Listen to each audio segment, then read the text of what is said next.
Get this peasant boy out of my sight! Jean-Pierre Dubois glares down at 12-year-old Leo Petrov as he quietly wipes down the chrome legs of the conference table. His small hands grip the microfiber cloth, trying to stay invisible. He kicks the base of the table, making the boy flinch. "Useless little cockroach," he mutters in Russian to his associate. "The janitor's worthless son." His associate chuckles. He's as dim-witted as his potato-farming father. Jean-Pierre grabs Leo's shoulder, his platinum watch digging into the boy's worn sweatshirt. "You understand nothing, do you, little serf?" Leo looks up for a second, his pale blue eyes meeting his. He says nothing, just continues his methodical polishing. Jean-Pierre shoves him aside. "These American idealists will steal their 800 million in data while this trash cleans up after us." Jean-Pierre straightens his $15,000 custom-tailored jacket, stepping on the spot Leo just cleaned. But here's what he doesn't know. This worthless child understands every single word he's saying, every insult, every detail of his cybercrime plan. And in exactly 48 hours, he'll use that knowledge to bring his entire tech empire crashing down. The hum of the server room fills the air as Leo helps his father, Mikhail, organize cleaning carts. The sterile smell of electronics mingles with the faint scent of ammonia. "Papa," Leo whispers, glancing towards the glass doors. "That man today, Mr. Dubois, he said terrible things." Mikhail doesn't look up from sorting recycling bins. "Son, you know better than to listen to the talk of powerful men. Just keep your head down." "And he said he's going to steal Ms. Vance's data." Leo's voice trembles. $800 million. Mikhail freezes, a bundle of cardboard hovering in his hands. "What are you talking about, Leo? You don't speak Russian." "Yes, I do, Papa." Leo's words tumble out in a rush. "He called me trash. Called you a potato farmer. Said Americans are naive and he's going to trick them with backdoors in the software." The cardboard slips from Mikhail's fingers, thudding to the polished concrete floor. "My boy, that's impossible. You've never learned." "I taught myself." Leo pulls out his old tablet, scrolling to chess strategy videos. YouTube tutorials, online gaming servers. Mr. Antonov from 4C helps me with my accent, and I learned the grammar from Grandpa's old books. Mikhail stares at his son, like seeing him for the first time. You really understood what that man was saying?" "Every word." Leo's eyes fill with tears. "He's going to hurt people, Papa. The new app he's talking about, that's where Mrs. Garcia's medical data is stored, where the kids from my school have their student records." Mikhail sinks onto an overturned crate, his hands shaking. Speaking up could cost him his job, their apartment, everything they've worked for. But looking at his son's determined face, he sees something he's never noticed before. Intelligence that burns like a quiet flame. A moral compass that points true north. "What exactly did he say, son?" Leo takes a deep breath. He said Wednesday would be too late to stop the data transfer. "Papa, we have to tell someone. We have to tell Miss Vance." "Miss Vance?" Mikhail's voice cracks. "Son, she's not going to listen to us." We're just what, Papa? Just the janitors? Just nobody?" The question hangs in the air like a challenge. The night security chief's hand hovers over his radio as Mikhail approaches the top floor, Leo trailing behind in his hoodie and sneakers. "Mikhail, Ms. Vance didn't authorize any—" "It's okay, Gary." Eleanor Vance's voice echoes from her office doorway. She looks curious, not annoyed. "Mr. Petrov, is everything all right? It's quite late." Mikhail's hands twist the work gloves he's still holding. "Ms. Vance, ma'am, I'm sorry to bother you, but my son, he says he heard something important about your merger tomorrow." Eleanor's eyebrows raise as she studies Leo, who stands half hidden behind his father. "Your son. Come in, both of you." The office smells like modern steel and green tea. Leo perches on the edge of a minimalist chair, his feet barely touching the ground. Now then, Eleanor settles behind her sleek desk. What's this about? The man with the shiny watch, Leo begins quietly.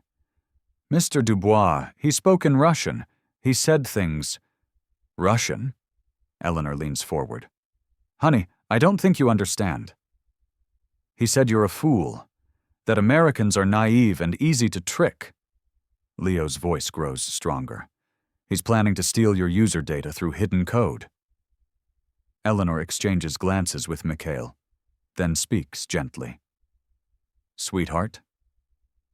Sometimes grown-ups use big words that sound scary, but... Leo straightens up. The Russian flows from his lips with a perfect, crisp accent. Eleanor's tea mug freezes halfway to her mouth. We'll siphon everything from this bleeding heart company, Leo translates. Then his associate laughed and said, their cybersecurity is a joke. He switches back to English. They have no expertise with polymorphic code. Eleanor sets down her cup with shaking hands. How do you know Russian? YouTube, mostly, and my grandpa's old chess books. I help translate for the new kids from Ukraine at the community center. Leo pulls out his tablet. Want me to show you? He opens a tech news site and plays a clip from a Russian product launch.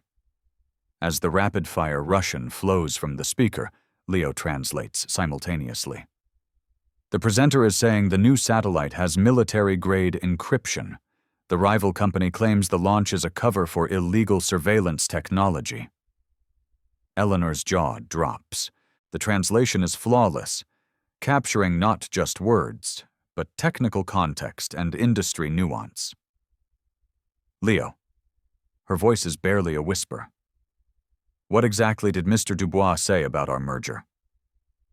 He used special Russian programmer slang mixed with regular talking to confuse any translator you might hire.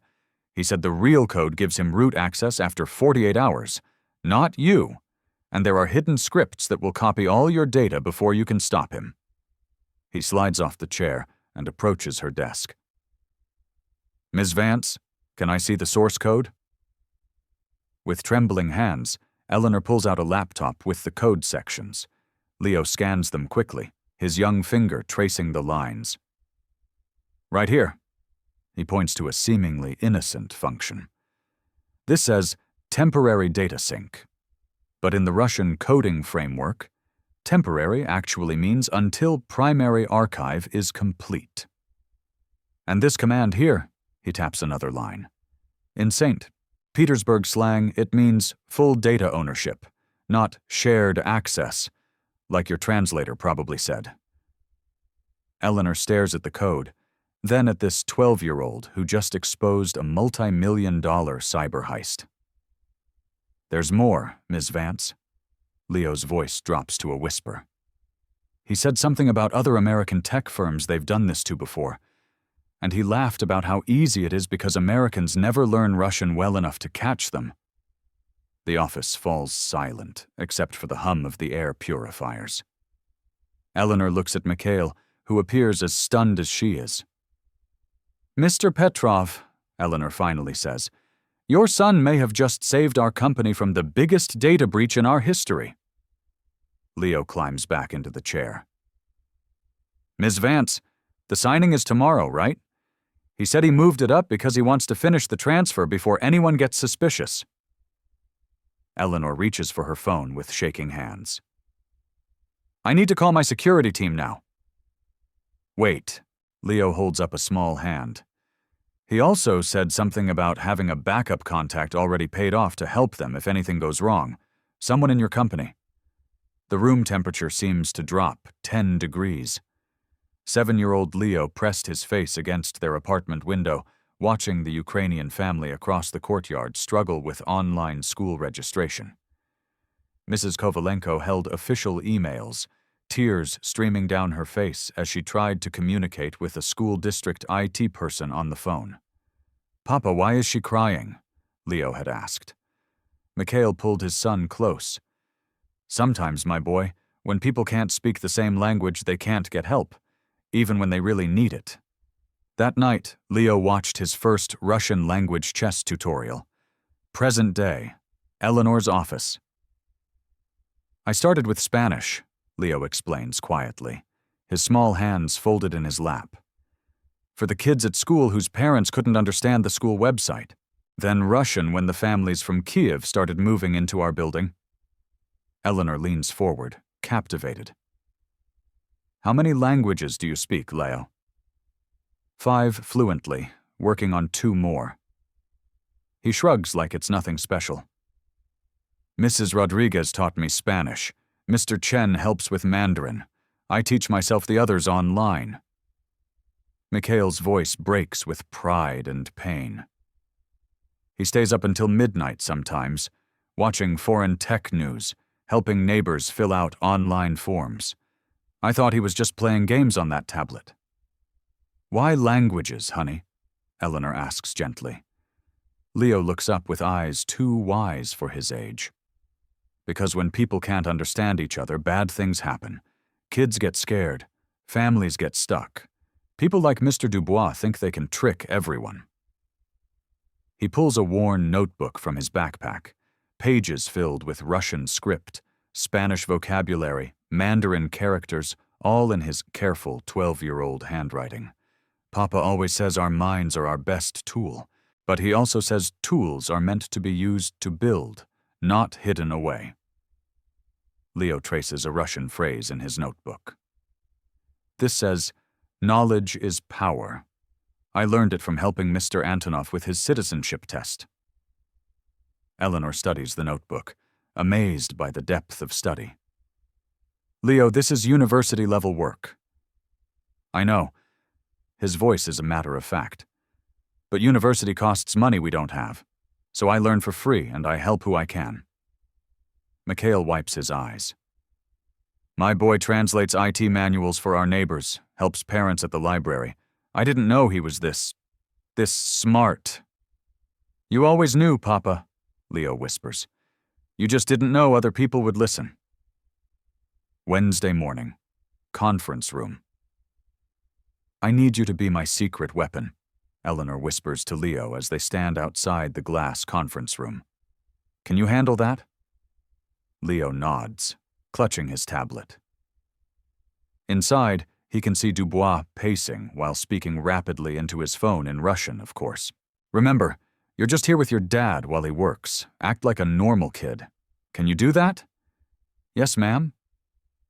But his hands tremble as he pulls out a drawing app on his tablet. Eleanor opens the door. Gentlemen, my apologies. Our facilities staff needs to finish up in here. They'll be very quiet. Dubois barely glances at Mikhail and Leo as they enter. To him, they're furniture. Leo spreads his supplies on the floor near the wall, close enough to hear everything but far enough to appear uninvolved. He starts sketching a robot, blue and silver legs taking shape, as Dubois continues his phone conversation. Da, vesio idiot po planu, he says into his phone. Yes, everything is going according to plan.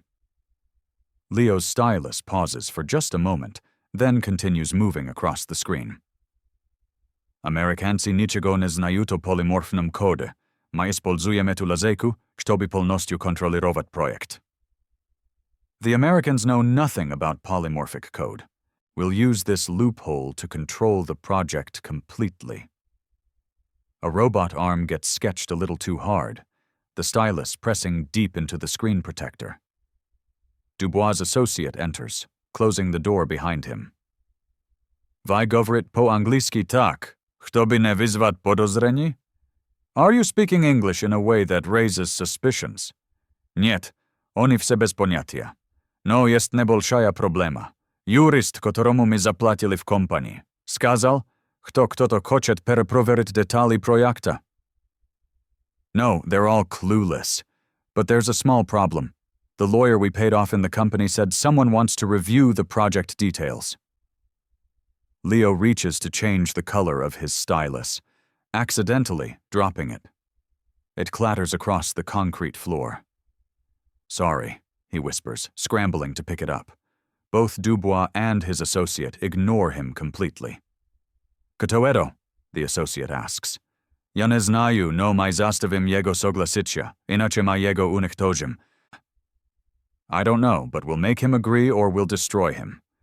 Dubois' laugh is cold. Leo's small hands freeze around the stylus. A kto nashot danych polzovatele? And what about the user data? Vetum tu I've prelist. My zebrom dania I prodadim ich na hornom rynke. Vse eti ljudi ostanucia bez zaszczyty. That's the beautiful part. We'll take the data and sell it on the black market. All these people will find themselves unprotected. The blue stylus snaps in Leo's grip. Dubois checks his expensive watch. Vizyo bude zakończeno. Everything will be finished. As the two men leave, Leo slowly puts away his broken stylus. His robot drawing lies forgotten. One arm beautifully detailed, one arm a jagged scar where his stylus pressed too hard when he heard about families losing their privacy. Eleanor approaches quietly. Well? Leo looks up with tears in his eyes. Ms. Vance, it's worse than we thought, and we don't have much time. Vance Technologies' main boardroom, 30 minutes later. Eleanor stands before her senior partners, Leo sitting small and quiet in an oversized chair beside her. The polished steel table stretches between them like a courtroom divide. Let me understand this correctly. Senior VP Amelia Chen adjusts her glasses. You want to delay an $800 million merger because of something a child claims to have overheard? Amelia, if you just listen to what he...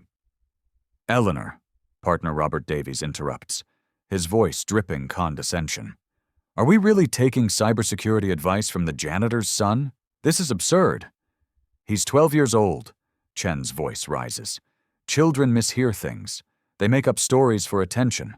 This is exactly what happens when you let the help bring their kids to work. Leo's small hands clench in his lap, but he stays silent. Gentlemen, ladies, Eleanor tries again. He speaks fluent Russian. He understood. Oh, please. Partner James Wallace leans back in his designer chair. These kids watch too much YouTube. Probably picked up a few words from some video game and thinks he's a spy. Maybe he misunderstood what he heard, Davies adds dismissively. You know how these people can be. They see conspiracies everywhere. The room falls silent. The classist implication hangs in the air like poison gas. Mikhail shifts uncomfortably by the door, wanting to grab his son and run. Furthermore, Chen continues, even if this child did hear something, we have professional translators. We have code reviewed by the best minds from MIT. Are you suggesting we trust a 12-year-old over Caltech graduates? I'm suggesting, Eleanor's voice hardens, that we listen to someone who might have information we need. Wallace snorts. Information? Eleanor, he's a kid from the wrong side of the tracks. He should be in shop class, not in boardrooms making up fairy tales about international cybercrime. What's next? Davies laughs. Are we going to consult the maintenance guy about our IPO strategy? Ask the security guard to review our patents? That's enough. Eleanor slams her hand on the table. But Chen isn't finished. Eleanor, I understand you want to be progressive, but this is a business, not a charity. We can't make decisions based on the fantasies of some janitor's boy. Watch your mouth, Amelia. Or what? You'll have me fired for speaking the truth? This little boy needs to be back where he belongs, at home, playing video games, not pretending to understand adult business. Leo finally speaks, his voice barely above a whisper. May I ask Mr. Davies something? The partners exchange glances. Chen rolls her eyes. Go ahead, honey, Eleanor encourages. Leo looks directly at Davies. You quoted Blaise Pascal in your intro, but you misattributed the quote. It wasn't about business, it was about theology. The full context changes the meaning entirely. The room goes dead silent. Also, Mr. Wallace, when you said we should trust the best minds, you used a split infinitive. It should be to trust fully, if you're being precise. Wallace's face reddens. And, Ms. Chen, you said, these people twice. I counted. My papa taught me that when someone says, these people, they usually mean, people I don't respect. Chen's mouth opens and closes like a fish. Eleanor smiles grimly. Now, shall we test his Russian? Or are you convinced that intelligence doesn't come with a zip code? The senior partners shift uncomfortably in their expensive suits, suddenly very interested in their legal pads. Boardroom. 45 minutes before signing. Eleanor turns to her humbled partners. Gentlemen, ladies, meet our new cybersecurity consultant. Leo, are you ready to help us save this company? The senior partners sit in stunned silence as Eleanor outlines the plan. Dubois' team will be here in 30 minutes for final negotiations. Leo will sit quietly in the corner with his tablet, appearing to play a simple game. In reality, he'll monitor all Russian communications and feed them intelligence. Chen starts to object, but Eleanor cuts her off. Amelia, unless you suddenly learned Russian overnight, I suggest you listen. Leo opens his tablet and shows them a simple puzzle game. I'll use this to send you signals. Red gem means they're lying. Blue gem means important information. Green gem means they're telling the truth about something. That's actually quite sophisticated, Davies admits reluctantly. The boardroom doors open. Dubois strides in with his legal team, speaking rapid Russian to his associate. Podpisanie. Dengi budut polnościu w naszych rukach. The signing. The money will be completely in our hands. Leo's finger moves across his tablet screen. To anyone watching, he's just playing a game, but he taps a red gem that appears as a notification on Eleanor's phone. Gentlemen, welcome. Eleanor greets Dubois' team warmly. Ready to finalize this partnership? Of course, Dubois smiles, though I must say some of these source code licensing terms seem quite favorable to your company, perhaps too favorable. He's testing them, seeing if they'll negotiate against their own interests. Leo quickly taps a blue gem. Eleanor glances at her phone. Actually, Jean-Pierre, I think the terms are fair as written. 50-50 partnership, shared IP, equal profit distribution, standard international tech merger structure. Dubois' associate whispers in Russian, Pokhoje, oni nie znają o skrytych poложениях. It seems they don't know about the hidden clauses. Blue gem on Eleanor's screen. However, Eleanor continues smoothly, I'd like to review Module 4.7b once more, the third-party data integration structure. Dubois' face twitches. That module contains some of his most carefully hidden traps. Kak on ob etom uznayet? How does he know this? Dubois hisses to his associate. Red gem, blue gem, red dot. Leo's little fingers work quickly, his puzzle game becoming a sophisticated intelligence-gathering tool. Is there a problem with Module 4.7b? Eleanor asks innocently. No problem. Dubois lies smoothly, though perhaps we could discuss the timeline modifications. He launches into a complex explanation, switching between English and Russian to confuse the Americans. But Leo catches every word. His tablet shows Eleanor a simple notification, a calendar icon with 90 days crossed out and 48 hours written beside it. Interesting, Eleanor muses. So, you're proposing to accelerate the data migration from 90 days to 48 hours? That seems quite aggressive. Dubois freezes. He never mentioned timeline changes in English. Kak on eto uslyshal? How did he hear that? Dubois' associate asks in Russian. Ya ne znаю, no my dolzny byt ostorozny. I don't know, but we must be careful. Dubois' eyes sweep the room suspiciously. His gaze passes over Leo, who appears completely absorbed in his puzzle game on his tablet. Just a child playing games while adults conduct business. "Mr. Dubois," Eleanor says calmly, "I think we need to discuss the real terms you're proposing. All of them. In detail." Dubois' confident smile begins to crack. Wallace whispers to Chen, "How is Eleanor doing this?"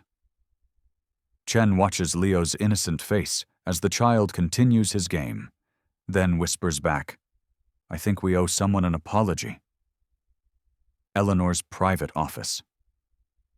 During the recess, Eleanor closes her office door and sits across from Leo in the small seating area, away from the imposing desk. For the first time all day, she's not a powerful CEO, just a mother figure talking to a remarkable child. "Can I tell you something, Leo?" Her voice is gentle, vulnerable. "When I was your age, nobody listened to me either." Leo looks up from his tablet, surprised. "I grew up in a small town in Pennsylvania. My dad was a coal miner. My mom was a waitress." Eleanor's eyes grow distant. "I was the first person in my family to go to college. You know what my high school guidance counselor told me?" "What?" "Kids like you don't become CEOs. You should aim for something more realistic." Eleanor shakes her head. "I was angry for years, but then I realized something. Being underestimated can be a superpower." "How?" "Because when people expect nothing from you, you can surprise them, like you did today." Eleanor leans forward. "But Leo, I need you to know something important. What happened in that boardroom? That wasn't just about business." "What do you mean?" "My son Alex is your age. He's smart. Not as smart as you, but smart. And sometimes he comes home from school upset because kids make fun of him for being in the robotics club, for knowing too many answers." Her voice cracks slightly. "If someone dismissed Alex the way my partners dismissed you today, I'd be heartbroken." Leo fidgets with his broken stylus. "People think I'm weird because I like coding more than sports." "You know what's weird? A world where a 12-year-old has to save adults from their own ignorance." Eleanor smiles sadly. "Leo, what you did today, understanding those Russian conversations, catching that malware, that wasn't luck. That was years of hard work, dedication, and natural brilliance. I just wanted to help people like the Ukrainian kids at the community center who can't talk to their teachers. And that's exactly why you're special. You didn't learn 5 languages to show off. You learned them to serve others." Eleanor's voice grows firm with conviction. "That's the difference between intelligence and wisdom. You have both." Mikhail appears in the doorway. "They're calling us back." Eleanor stands and offers Leo her hand. "Ready to change history, partner?" Leo takes her hand, his small fingers wrapping around hers. "Miss Vance, when this is over, can I meet Alex? Maybe I can show him some code." "He'd love that. He could teach you about building robots. He's obsessed." For a moment, they're just two people who understand what it means to be underestimated, walking together toward justice. Boardroom. Final confrontation. Dubois returns with a briefcase full of new documents and a coldness in his eyes that wasn't there before. His associate carries a digital recorder. They're being extra careful now. "Ms. Vance." Dubois' voice is silk over steel. "I've brought revised contracts, final terms, non-negotiable." He spreads thick legal documents across the table. The Russian sections are even more complex than before, dense technical text mixed with modern programming slang. These require immediate signature. Market conditions have shifted. Eleanor glances at Leo, who sits innocently in his corner, tablet in hand. To Dubois, he's invisible furniture. "Of course, but I'd like our cybersecurity consultant to review the Russian sections first." "Your consultant?" Dubois' eyebrows raise. "I wasn't aware you had Russian expertise in-house." "Recent acquisition," Eleanor says smoothly. Dubois' associate whispers urgently, Nam stoit bespokojcia ob etom? Should we be concerned about this? Niet, ich ruski jurist segodnia nie zdes, I oni nie mogут poniat stary jazyk, kotory ja ispolzoval. No, their Russian lawyer isn't here today, and they can't understand the archaic language I used. Leo's finger traces a casual circle on his tablet. He's matching gems, anyone watching would think, but Eleanor's phone shows a red gem. These contracts, Dubois continues in English, reflect standard international merger terms: 90-day transition period, shared oversight, mutual profit distribution.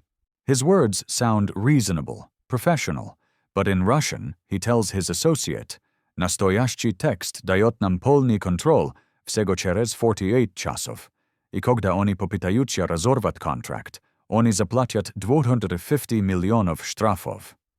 The real text gives us complete control after only 48 hours, and when they try to break the contract, they'll pay 250 million in penalties.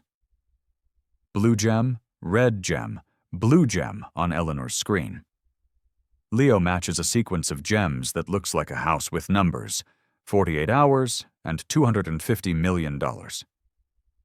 Interesting timeline, Eleanor muses, studying the English version. I see 90 days mentioned here, but I'm curious about enforcement mechanisms. Dubois freezes. The English version clearly states 90 days. How does she know about the 48 hours? Tishina. Mojet bait.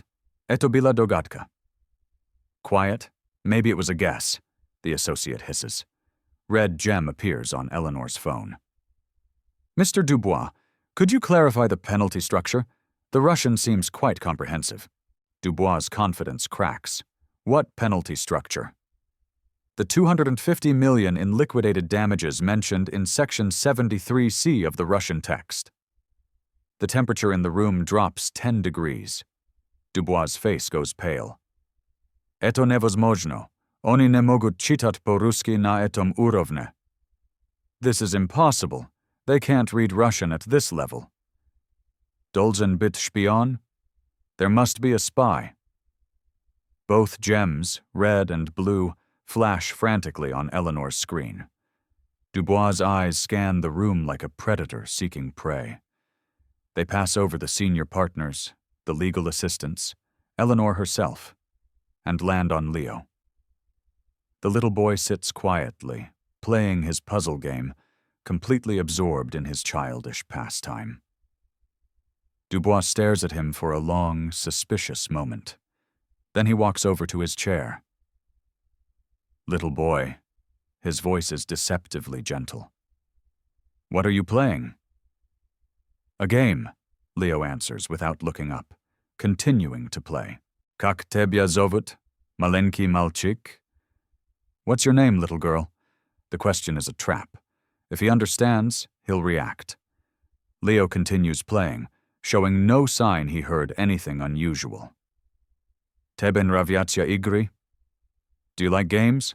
Still no reaction. Dubois relaxes slightly. Just a stupid child, after all. But then he notices something. Leo's finger paused for just a microsecond when he spoke Russian. Ty uwren, что он не понимает? You're sure he doesn't understand? He asks his associate. This time, Leo's hand definitely trembles. Dubois' eyes narrow. He kneels down beside his chair, his expensive suit bringing him to eye level. Ty nas poнимаешь? Do you understand us? Leo looks up with big, innocent eyes. Are you talking to me, mister? I don't speak French. Russian, child, Russian. Oh, no, I only speak English and a little Spanish from school. But Dubois sees something in his eyes, a flicker of intelligence, of understanding. Я хочу, чтобы ты немедленно покинул эту комнату. I want you to leave this room immediately. Leo blinks, looking confused. Papa? He calls to Mikhail. But Dubois isn't fooled. He spent decades reading people, detecting lies, recognizing threats.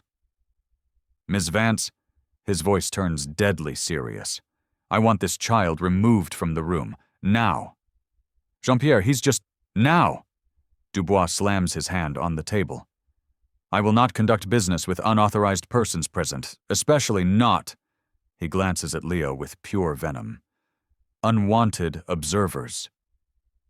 Eleanor's jaw tightens. He stays. Then we have no deal. Dubois begins gathering his documents.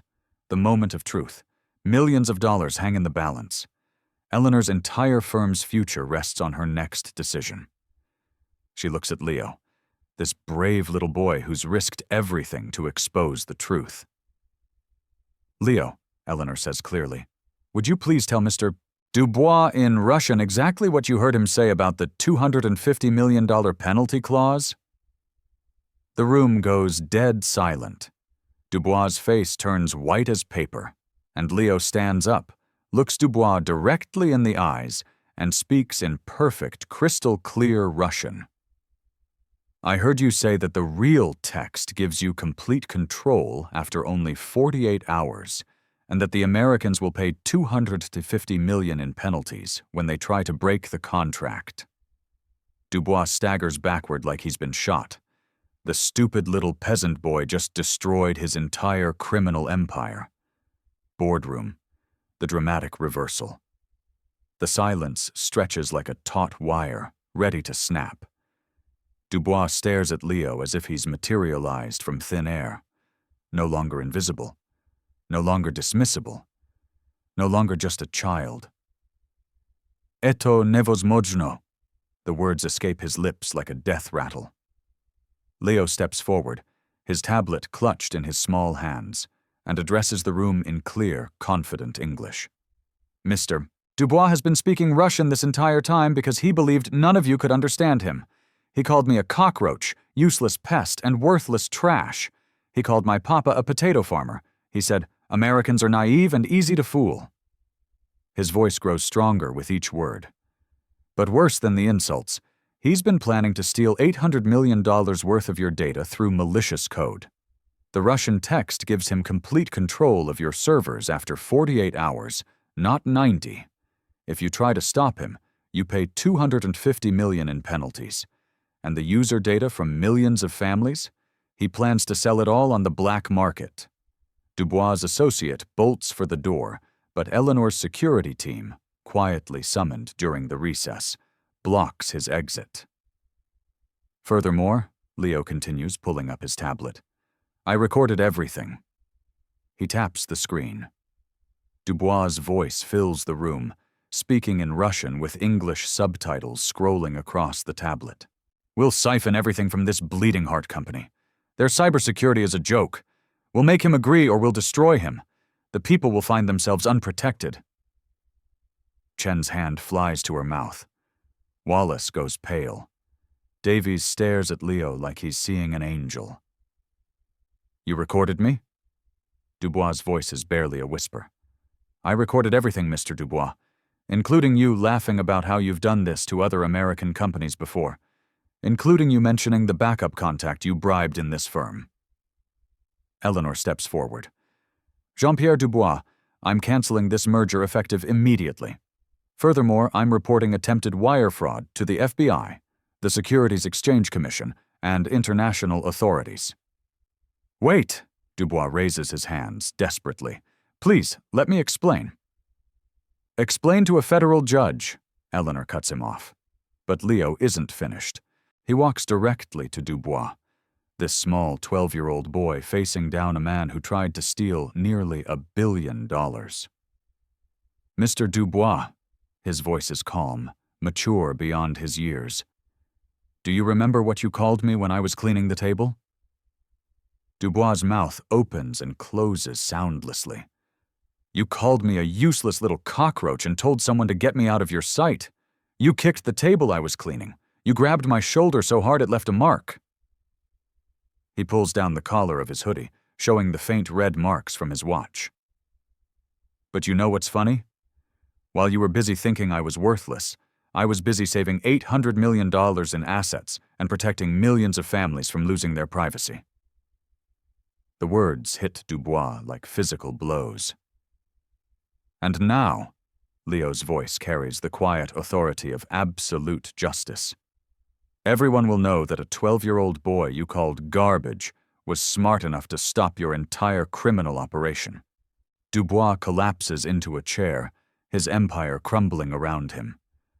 Eleanor places her hand on Leo's shoulder. Ladies and gentlemen, I present Leo Petrov, the youngest chief cybersecurity analyst in tech history, and the person who just saved our company from the largest fraud attempt we've ever faced.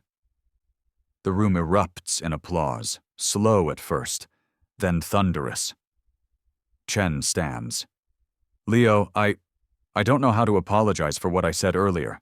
You showed more intelligence and courage in one morning than I've shown in my entire career. Wallace nods vigorously. The board needs to hear about this immediately. We need to create a formal recognition program. Already done, Eleanor interrupts. She pulls out an official document.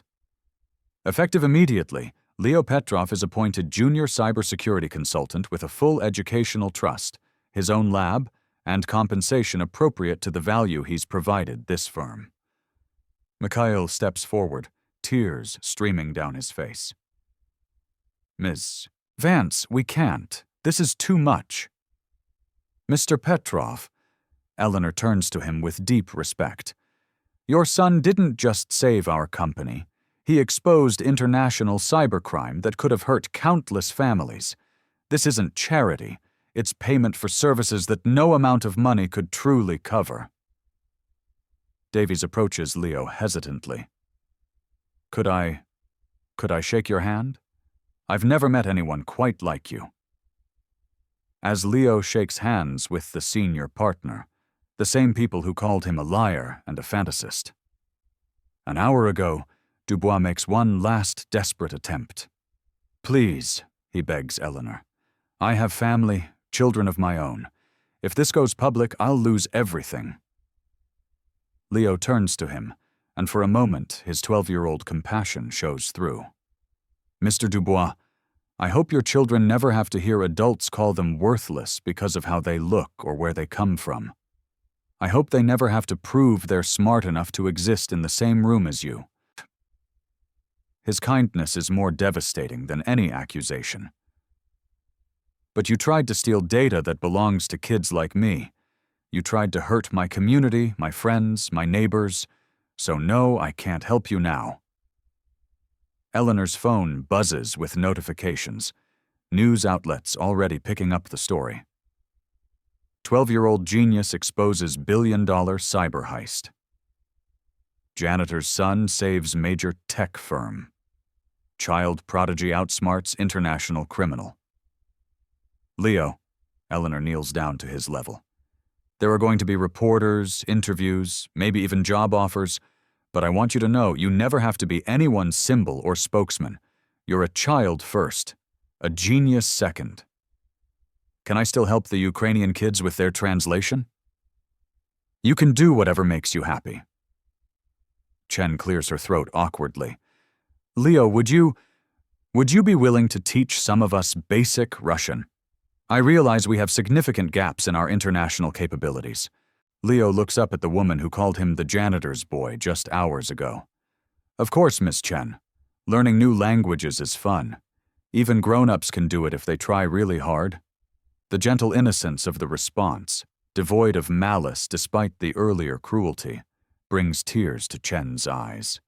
As FBI agents arrive to arrest Dubois and his associate, Leo sits in Eleanor's chair behind the massive steel desk, his small frame dwarfed by the executive furniture, but his presence commanding the entire room.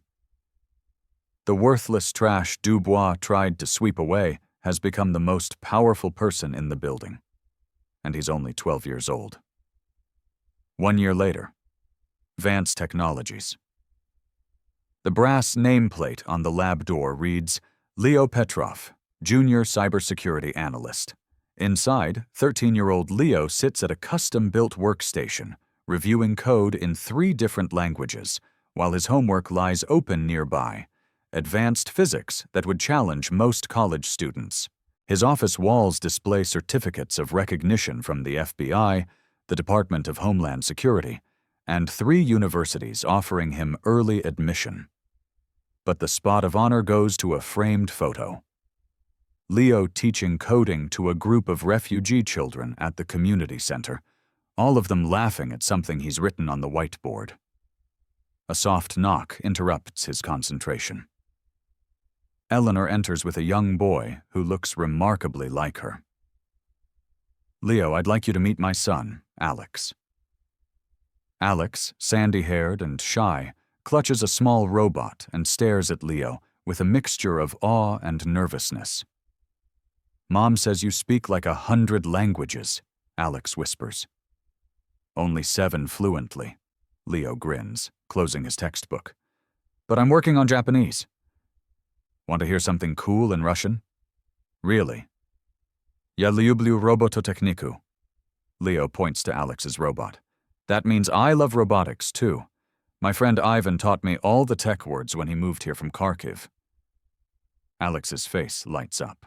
Could you teach me to say logic gate in different languages?" For the next hour, the two boys sit cross-legged on Leo's office carpet, teaching each other. Alex demonstrating his robot's functions, while Leo provides multilingual technical commentary that has them both giggling. Eleanor watches from the doorway, remembering how a year ago her colleagues dismissed this brilliant child as worthless trash. "Ms. Vance?" Mikhail appears beside her, wearing the professional attire of his new position as Director of Facilities and Community Engagement. "The scholarship committee is ready for you." In the main boardroom, the same room where Dubois once called Leo garbage, Eleanor addresses a diverse group of teenagers and their parents. The Leo Petrov Initiative has approved full educational scholarships for 15 students this year, she announces. Each recipient was nominated by someone who saw potential that others missed. The recipients include a self-taught coder from a rural town, a teenage single mother pursuing a degree in network security, a young man whose ADHD masked his programming genius, and a nonverbal girl whose ability to communicate through code makes her a natural for AI development. "But before we celebrate," Eleanor continues, "I want you to hear from someone special." Leo enters the room. No longer the invisible child with the cleaning cart, he wears a simple blazer and carries himself with quiet confidence that commands immediate respect. "A year ago, a very powerful man looked at me and saw nothing but a useless peasant boy," he begins. "He thought I was too young, too poor, too different to matter. He was wrong." He pauses, looking at each scholarship recipient. "But here's what I learned. He wasn't wrong because I'm special. He was wrong because every person in this room is special. Every person has gifts that the world needs, even if the world doesn't know it yet." A teenage mother wipes tears from her eyes. "The hardest part isn't proving you're smart enough or good enough. The hardest part is believing it yourself when everyone around you says you're not." Leo's voice grows stronger. "I'm here to tell you you are enough. You are worthy. You are brilliant. And someday you'll get the chance to prove it." He turns to address the room at large. "But this isn't just about the people receiving scholarships today. This is about all of us learning to see differently." Leo walks to the same spot where Dubois once stood, where he once dismissed him as nothing. Look around your schools, your workplaces, your communities. Who are you not seeing? Whose voice are you not hearing? Whose potential are you missing? Because they don't look like what you expect genius to look like? The room is completely silent, hanging on every word from this 13-year-old who changed everything. The next time you see someone cleaning an office, ask yourself, what languages do they speak? The next time you pass a child sitting quietly in a corner, ask yourself, what are they thinking about? The next time someone seems different from you, ask yourself, what can they teach me? Leo pauses at the head of the conference table. Because here's the truth that took me 13 years to learn. Talent doesn't wear expensive suits. Intelligence doesn't need a college degree. Wisdom doesn't require wrinkles. And worth has nothing to do with the size of your paycheck. He looks directly into the camera that's recording this moment for the initiative's website. So, I'm asking you, yes, you watching this, what will you do differently tomorrow? Will you notice someone you've been overlooking? Will you listen to someone you've been dismissing? Will you see potential where others see problems? Leo smiles, the same quiet smile he had when Dubois first underestimated him. Because somewhere out there is another kid like me sitting quietly in a corner, understanding more than anyone realizes. And they're waiting for someone like you to see them. He pauses one final time. Don't make them wait too long. The screen fades to text. Share your story of hidden potential. See the unseen. The Leo Petrov Initiative for Young Innovators. Remember, you never know who might be listening.